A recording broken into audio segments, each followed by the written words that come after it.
So we've been talking about functions the last couple of classes. We saw pointers to standard data types like integers and floats and so on. And then we saw if you can also have pointers to structured data types like the name of an array. We saw in certain cases a string is a pointer. A very interesting and important application is the fact that there's an interesting relationship between function names and pointers. So for example, let's take a look at the following thing. Have a simple function called add1, and it's trivial. So let's say I pass in a 3 over here. This is going to call, it's going to simply call the function over here, and it's going to pass in a 3. It's going to return n plus 1. So the function is going to print a 4. Why? Obviously, why? Because that's the way it works, right? In other words, it's going to call this function. It's going to pass the value 3 into the function, and it's going to return the value 4. Now, what about if I just say add 1 by itself? In other words, I pass in no parameters at all. I do this. So generally, you're going to get an error message, right? Why will you get an error message? Because the function, the definition of the function add1 requires an argument, right? You're telling me that it requires an argument of an integer, and here I'm calling the function, but not passing anything in, so the compiler is going to say, I don't know what you're doing over here. You tell me that it's supposed to have a parameter, an argument here, and you didn't pass an argument. So there'll be an error message. But what about if I say the following? There's an error over here. It shouldn't say F. What about if I say cout, and then I just say add 1? In other words, without the parentheses, I just use the name of the function. So a very interesting thing happens, right? And the following, let me just show you. Let me run the program and show you what happens over here. So here's the function add1, the same we just saw before, add1, and I pass in an integer, and I call it over here. That's what we did, add1, I pass in 3. And so when I run this program, you'll get what's expected, right? So it tells me the answer is 4, right? Because 3 plus 1 is 4, and it returns that 4. Now, what happens if I change this? If I leave the program and I add an extra line, and now I say, I want you to run the same program, except I also want to print out the following. Here I have add1, but add1, just the name add1. That was a question we asked before. Notice no parentheses and no parameter, right? No parentheses, no parameter. So whatever gets returned, what's the type of add1? Add1 is the name of a function. It's a function that returns an integer.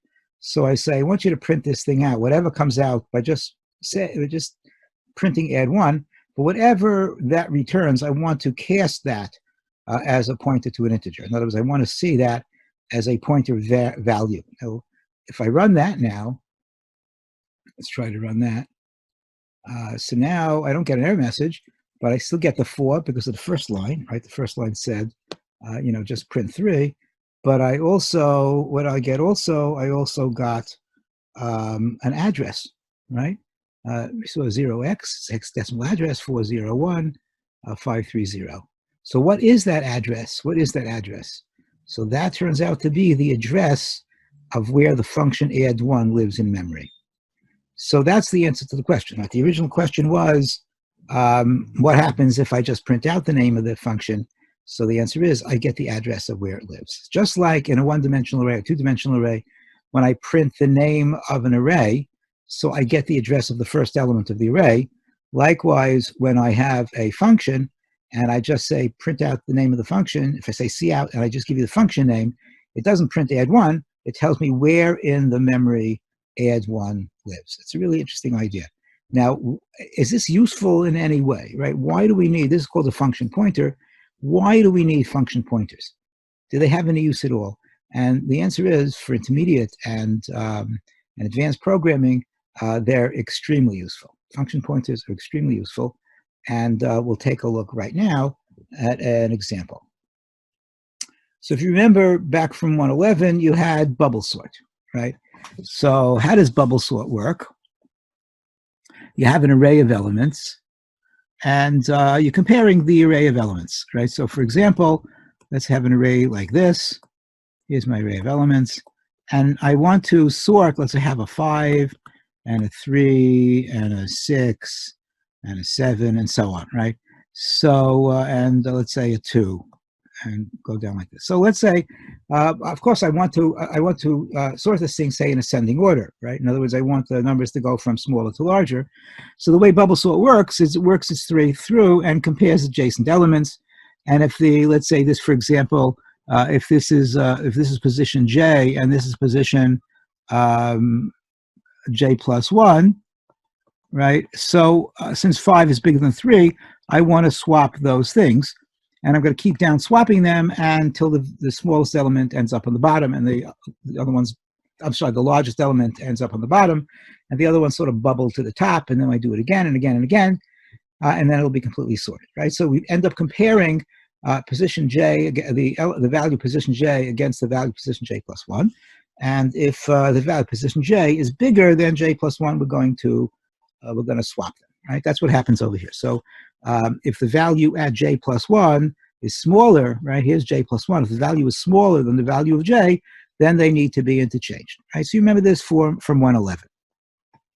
So this is a very simple program. It works, and it does the sort. It's not the best sort in the world, but for small arrays, it's perfectly okay. But this program is limited in the following sense. You give me an array, right? So the array is called num, and you give me a size, and this function here is going to sort it in ascending order. What happens if I want to sort it in descending order? In other words, I want it from the largest element on top to the smallest element on the bottom. Well, I just write another program, another sort, and change this over here, right? In other words, just change it. Instead of saying if num sub j plus 1 is less than num sub j, then simply say if it's greater than num sub j, right? That would do it as well. But they have to write another function for that, another sort function.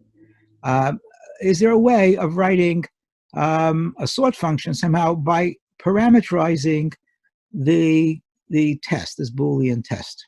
Okay, so the answer is yes, and here's a case where a function pointer is very, very useful. So let's go to the next page and see how that might work. So you have to pay careful attention over here because it's a little bit complicated. And I use the notion of a type def and a function pointer and so on.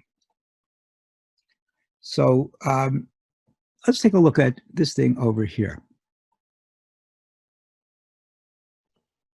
So let's start on this line over here. So ignore the type def for a second, right? Forget about this. We're coming back to that in a second. What in the world does this mean, this bool comparator to the star in there, int? So it means the following thing. Let me just backtrack. Let me just backtrack for a second. Let me just show you one other thing, explain how that works, and then we'll take a look at this. So let's say, let's look at declarations in general, right? So if I say something like int I, right? So how do I actually read this thing? So what I do is I go to the part of this declaration that's the name of whatever it is I'm defining. And then there's something called the right-left rule, right? Right-left rule. We didn't really need this till now because things didn't get very complicated. But the way to understand exactly what this thing that we're defining is, this is a declaration or definition of something, I start at the point of the name of what it is that I'm defining, in this case, I. And the right-left rule says go right and then go left and go right and left until you finally resolved the type of the object. So let's see how that works over here. So I say I is, right? I say I is what? So I move to the right, and I crash in against this semicolon. So I've finished going to the right, and then I go to the left. So I say I is and I go in and I say I is an integer, right? Let's see another example. I say int a3. So I start over here. A is a what? So I'm going to the right. I go to the right as much as I can, and then when I can't, I go to the left, and I go to the right, and so on and so forth. So A is now once I hit the bracket, I say what A is an array, because a bracket means an array. An array of 3, that's the end of the array. So A is an array of 3. Can't go any further, right? Because I hit the semicolon, ints, right? So that's a second example, right? Right-left rule. A is an array of 3 integers. Okay. Now, let's go back now and see what this means using that.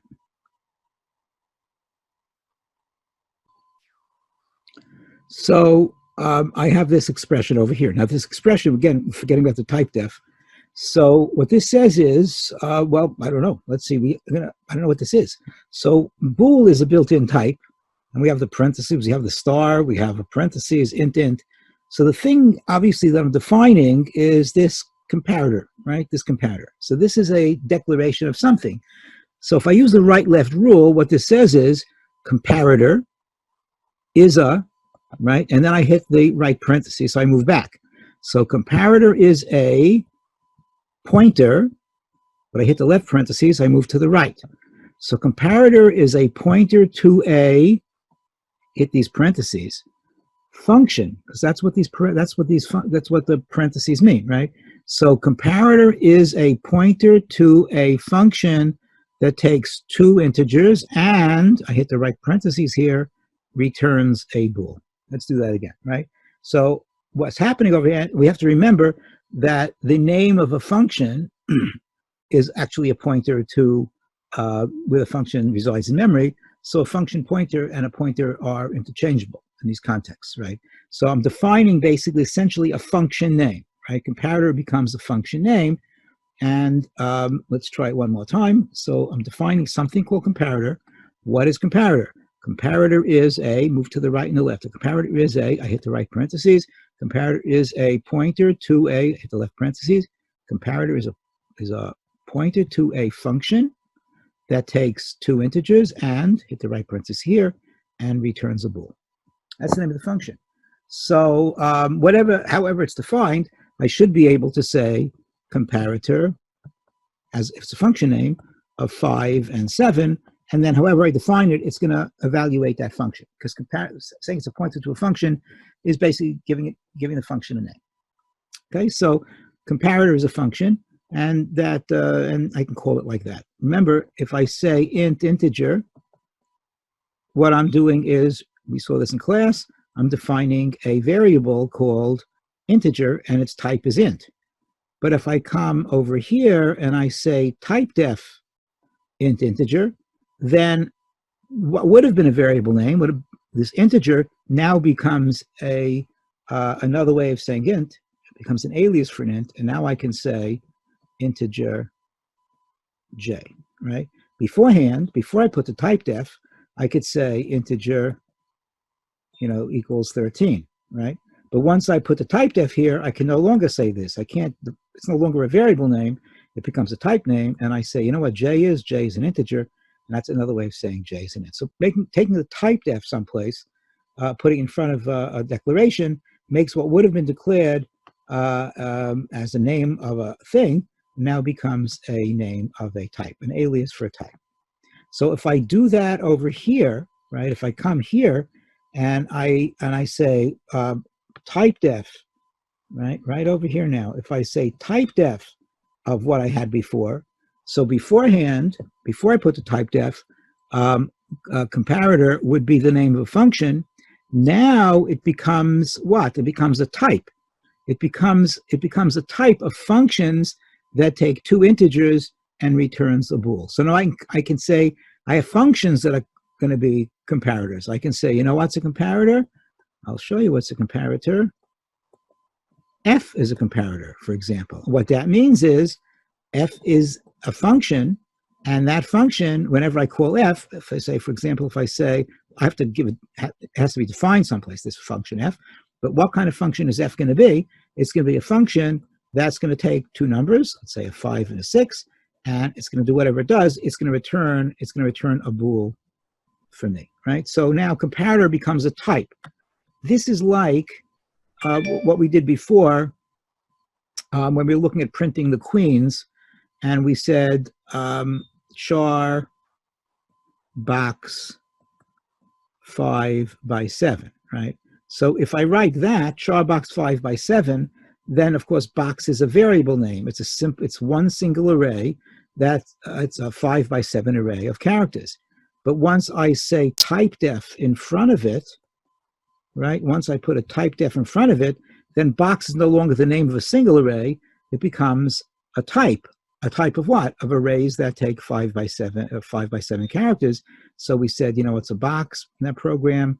BB was a box, and WB was a box, and so on, right? So we have a similar thing over here.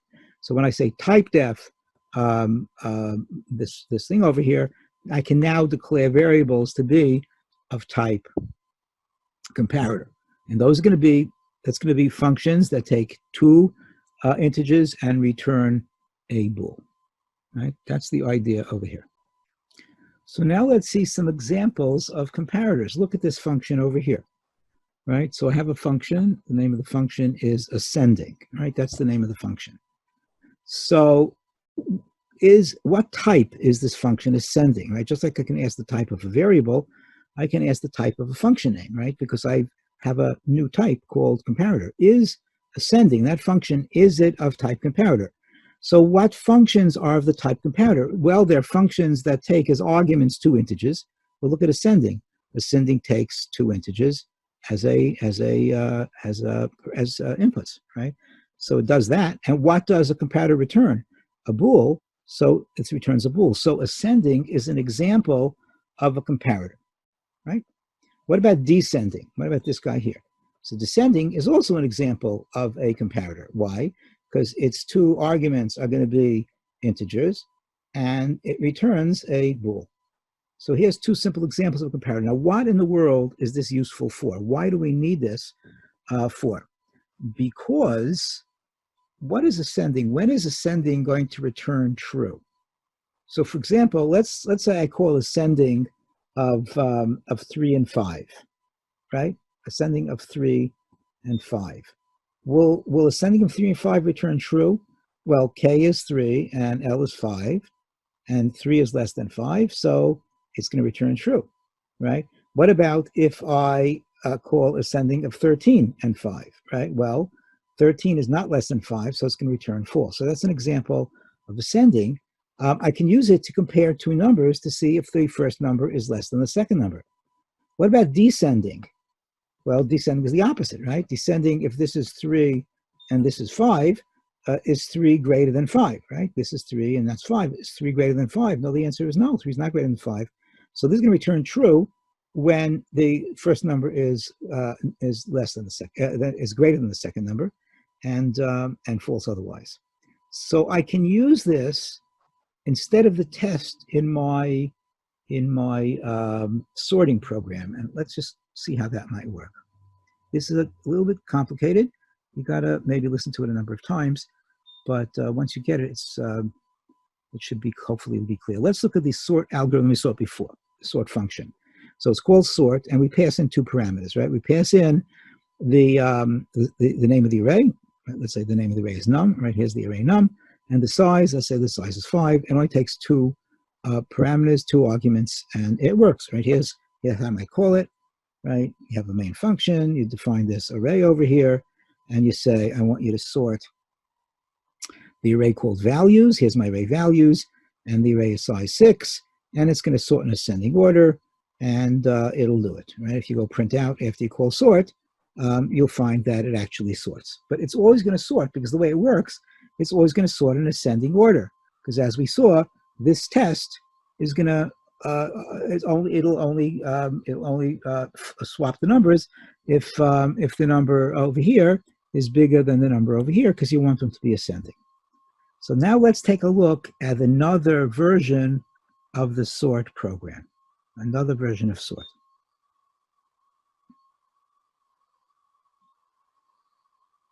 A little bit more complicated. So it's also called sort. So the name of the function is sort. But this version of sort takes 3 arguments. It takes the array, right, the array num. It takes the size of the array num. But it also takes, as a 3rd argument, it takes a comparator. Now, comp is going to be the name of a function that we pass in. So what is a function? A function is really, there's a function name. And as we saw, function name is really a pointer to the function. So we're passing in 3 things here. The first thing we pass is an array. The second thing we pass is how big the array is. And the third, we pass the name of a function to use to compare the 2 elements. So we're going to go through this in a moment in the function, but let's just take a look how you might use this. So, for example, it have the same array called values. So I call sort on values, and I say it has 6 values. But now I say, I want you to sort this in descending order. Okay, so let's trace the program and see what happens when we call sort with descending as the third parameter. Now, since there's not much room to write on here, instead of calling the function descending, let's imagine its name is d. Okay, so d is the name of the function. So when I come over to the sort program, I'm going to pass in 3 parameters. I'm going to pass in num. So num is going to be this array over here. The values is going to be the value of the parameter num. Size is going to be 6. And for the third argument that gets passed, it's going to be the function name descending. So comp, this over here, this variable, the local variable, is going to get the value descending, which I'm calling d, right? D stands for descending. So now, when we come to the if statement to decide whether or not we're going to, in fact, switch the elements, we're going to do a swap. So what is this translating to if comp num j plus 1 num j? Well, the value of the variable comp is d. So this is going to be really d of num sub j and num sub j plus 1. In other words, it's saying if what's at position j plus 1, which is this value over here, this is position, if this is j plus 1, if j plus 1, what's the value of j plus 1? The value of j plus 1 is 19, right? So if the value of j plus 1 is, let's take a look at descending. Descending says if it's greater than the value of j, in other words, if this 19 is bigger than the 7, right? Is it bigger than the 7? The answer is yes. 19 is bigger than 7. And since we want to sort in descending order, we want to swap these 2 elements. So this will be true, right? Because d of 19 and 7 is going to return a true because this is bigger than this, right? The 19 is bigger than the 7. So you can now swap the 7 and the 19. So this will become a 19, and this down here will become a 7. And that's what you want to happen, right? Because you want to sort it in descending order. So you want the 19 to be on top of the 7. So that's what happens if you pass in that you want to swap in descending order. What happens if now we say instead of descending, we call the function ascending? So again, since I don't have much room, I'm going to say A stands for the function ascending. And let's see how the function ascending works. So ascending is going to say is, let's put the numbers back over here. So this was a 7, and this thing was a 19, right? This was a 19. So now, what gets when we pass the array. It's going to be the same array of values. It's going to be of size 6, but now this is going to be ascending instead of descending. So instead of the d, the value, the name we're going to be passing in here is a for ascending. This variable comp will be a, the name ascending. And what we're going to be asking again, we're going to put here a 19 and a 7, right? This will be a 19, and this thing will be a 7. And we're going to call ascending. So what ascending says is the k less than the L, right? Is the 19, right? The 19 is this one. This is the k. The k is j plus 1 against j. Is the 19 less than this one? And the answer is what? Is k less than L? So k is going to be the 19, and L is going to be the 7, right? That's the values over here. We're going to come to the ascending. Is it true that this k is less than L? Is the 19 less than the 7? It's not. 19 is bigger than 7, right? It's not true that 19 is less than 7, right? We're looking at this one, ascending. So therefore, this is going to be false, right? This will be false because 19 is not less than 7. So therefore, you will not do the swap, and that's what you want, because since you're going to do it now in ascending order, you want it to be in the order of 7 and followed by 19 because you want it to go from the lowest to the highest.